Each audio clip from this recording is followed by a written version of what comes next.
Alors, la posturologie, qu'est-ce que c'est? On va dire, au sens classique du terme, c'est l'étude du système tonique postural, c'est-à-dire la manière dont tu te tiens.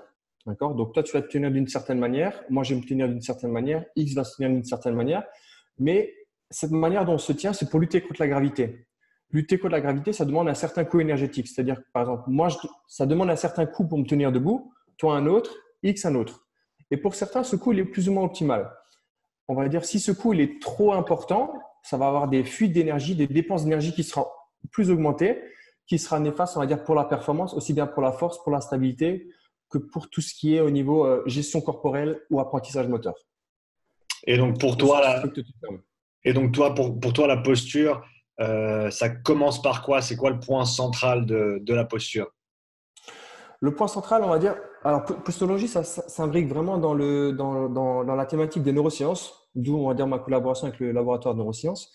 On va dire dans la posture, ce qui régit, on va toujours penser que c'était l'oreille interne. C'est-à-dire que la manière dont tu tiens, ça dépend de l'oreille interne. C'est-à-dire que tu vas parler des fois des médecins, ils parlent de posture, ils vont tout de suite te faire comme ça, l'oreille interne.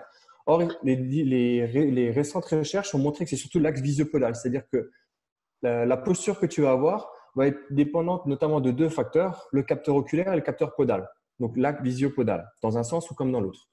Par la suite, donc ça, c'est comment tu vas tenir. Mais ça, c'est quelque chose qui s'est imbriqué, qui s'est, on va dire, créé durant ton enfance, notamment entre 0 et 2 ans, pour voir assez large. Et c'est surtout tout le système sensoriel qui va être développé durant cet âge-là. Donc, le système vestibulaire, donc l'oreille interne, le système tactile, le système proprioceptif, et après, par la suite, on aura tout ce qui est pied et œil. Donc, voilà. Donc, en fait, on est sur un système sensorimoteur dans le sens où c'est le sensoriel qui va dicter ton moteur. Donc, tous les déficits que j'ai pu voir, moi, justement, en prépa physique, en coaching, en posture, part à la base d'un déficit, on va dire, sensoriel. Ok. Quel est le rôle de la respiration dans la posture? Indispensable. On va dire la posturologie, comme moi je la conçois, c'est vraiment basé sur le développement ontogénétique, c'est-à-dire sur le développement de l'enfant. Le développement de l'enfant, il commence déjà in utero, déjà dans le ventre de la mère. En partant du principe que ta mère n'est pas suffisamment bougée pour X raisons, d'accord, grossesse difficile, etc. Tu nais, tu as déjà un déficit vestibulaire. Donc en gros, tu as déjà un certain déficit sensoriel qui va après, par la suite s'imbriquer sur des déficits moteurs. Mais en gros, tu peux rien, c'est parce que ta mère, c'est à cause de ta mère. J'exagère, c'est un peu ça. Mais à partir du moment où tu nais, une des premières choses que tu fais, c'est respirer. Donc, forcément, ça s'imbrique. Mais la respiration, à mon sens, c'est très important, mais c'est un peu secondaire par rapport au système sensoriel. Mais les deux vont se complémenter et vont optimiser tout le reste. Et donc, Si je réponds à ta question. de manière pratique, comment tu intègres ces aspects de la posture à l'agite dans un programme d'entraînement ou dans de la préparation physique avec des athlètes? Alors, moi, quand je suis quelqu'un en posturologie, c'est tout le temps un engagement sur le long terme, dans le sens où ce qui m'intéresse, c'est vraiment développer l'être humain de manière globale. C'est-à-dire, quand je dis global, c'est au niveau moteur, au niveau émotionnel, au niveau cognitif. Parce qu'encore une fois, l'un va tout le temps s'imbriquer avec d'autres. À partir du moment où tu vois des déficits, on va dire, moteurs, enfin, on va utiliser un autre exemple. On va partir dans la gestion de stress. Le stress au sens large du terme.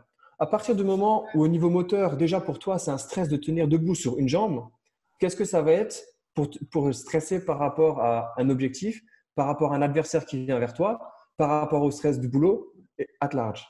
Si tu vois ce que je veux dire. Donc en fait, les trois sont vraiment imbriqués. Moi, ma vision, c'est à long terme, c'est tout le temps développer l'humain à son potentiel maximal. Donc c'est pour ça que je ne fais pas de suivi sur 3 mois, entre guillemets. C'est du long terme. Parce que ce qu'on veut, c'est optimiser tout le haut d'une pyramide. En fait, on se base beaucoup sur une pyramide de développement du système nerveux et c'est le haut de la pyramide.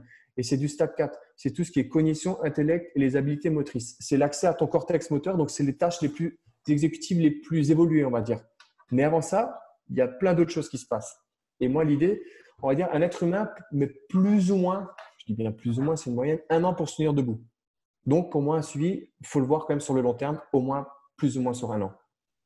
Ok, et donc tu parles des différentes étapes ou des différents niveaux au niveau de la pyramide de développement. Est-ce que tu C'est peux ça. parler de cette pyramide un petit peu plus et des différents niveaux et comment ils sont abordés?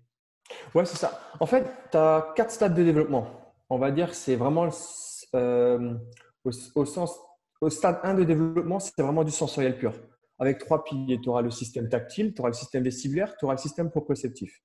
Ensuite, toujours dans le stade 1, mais tu auras tout ce qui est visuel, tu auras tout ce qui est auditif, tu auras tout ce qui est gustatif et tout ce qui est olfactif. Ça, c'est du stade 1. D'accord? Mais les trois piliers de base, c'est toujours vestibulaire, tactile, proprioceptif. Ensuite, tu as un stade 2 qui sera tout ce qui est reconnaissance des deux parties du corps. Ensuite, du stade 3, du planning moteur. Et tout ce qui est stade 4, on va dire, c'est tout ce qui est cognition, intellect et apprentissage. Encore une fois, au sens large du terme. Et globalement, cette pyramide suit le développement orthogénétique. Donc, en gros, c'est passer du position sur le dos, ensuite retournement sur le ventre, ramper, quatre pattes, trépied, relever, debout, marcher, courir. Donc, en fait, quand tu vois tout le monde marcher, courir, on part tout le temps du principe que tout est bon, tout est acquis. Mais finalement, quand tu commences à tester la base, tu te dis, ah, peut-être que tu es plus sur un système compensateur qu'on pourrait le croire. Donc, en fait, ça fait des fuites d'énergie. Et après, on dit, ah, ben, tu as mal, c'est normal parce que X, ah, tu as les disques tendus. Ouais, c'est parce que tu es fouteux. Ouais. Jusqu'à preuve du contraire, il y a des fouteux qui n'ont pas les disques tendus. Enfin, c'est un petit peu cette idée-là. Ouais. Est-ce qu'il y a des… tu as parlé de… Le mot patron, je pense que c'est l'équivalent pour l'anglais de pattern, que je cherche Ouais.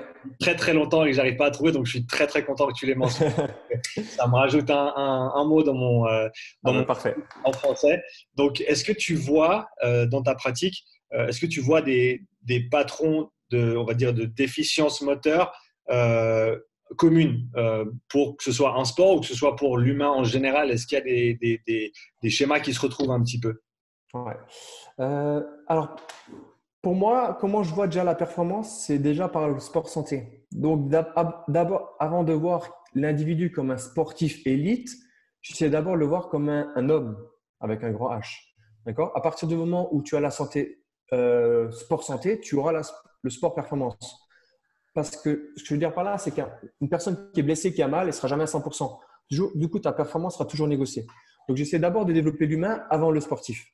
Donc, par rapport à l'humain, donc sportif, voilà, je monte sur la caméra, sportif, humain, et ensuite tu as la base. La base, ce qu'on voit souvent, c'est déjà des déficits déjà très tôt. On va dire déjà pour X raisons, on va prendre l'exemple un déficit tactile, par exemple, tactile du pied. On va dire que le tactile du pied se développe déjà très tôt, mais après, il devient vraiment de plus en plus mature, notamment lors du ramper votre sol. C'est-à-dire que tu vas ramper, tu vas pousser sur ton premier orteil, et c'est ce qui va commencer à créer développer toute ta chaîne postérieure. Donc, à partir du moment où tu as une personne qui a les ischios tendus ou un petit peu penchés en avant, tu auras toute cette chaîne postérieure qui sera, on va dire, un peu plus surtendue. Parce qu'il sera déjà tout. C'est de la biomécanique simple.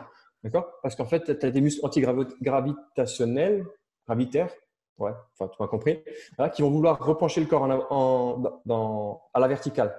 Et cette chaîne postérieure sera surdéveloppée et cette chaîne postérieure, elle commence déjà sous le pied. À partir du moment où tu as une immaturité tactile, toute ta chaîne postérieure sera là, surtendue derrière. Donc, le tactile, on peut le voir d'une part parce qu'on ne l'a pas suffisamment stimulé quand on était petit, ou alors des asymétries, par exemple, tu vois un enfant qui rentre plus d'un côté que de l'autre, forcément, tu auras une chaîne postérieure qui sera plus développée d'un côté que de l'autre. D'autant plus aujourd'hui, avec les chaussures qu'on a qui sont quand même très rigides, on utilise beaucoup moins le pied, d'où un petit peu la nouvelle mode des chaussures minimalistes pour réutiliser ce pied et stimuler toute la voûte plantaire et les mécanorécepteurs pour justement redévelopper toute cette chaîne postérieure. Donc le tactile, à mon sens, c'est quelque chose qu'on voit quand même très, très, très, très, très souvent.